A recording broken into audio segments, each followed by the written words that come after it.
আত্মাকে পরিশুদ্ধ করতে হবে। আপনার আত্মাকে পবিত্র বানাবেন। আত্মাকে পবিত্র বানাতে হলে তওবা লাগবে।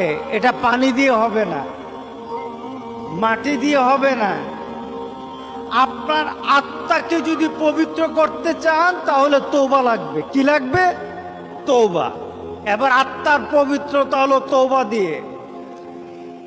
এবার দেহ পবিত্র করবেন। আমার মাবুদ আমাদের প্রতি রাগ করে আছে, আমাদের মাবুদ আমাদের প্রতি রাগ করে আছে। আমাদের মাবুদকে আমাদেরকে সন্তুষ্ট করতে হবে, সন্তুষ্ট করতে হবে। আমরা আমাদের মাবুদকে রাজি করতে হবে।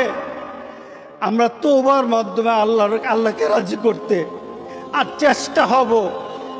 গোটা পৃথিবীর মুসলমান আর সময় নাই।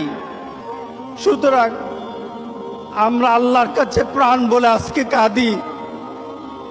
যারা নামাজ পড়ো না, তুমি টের পাও না মসজিদের দরজা তোমার জন্য বন্ধ হয়ে যাবে।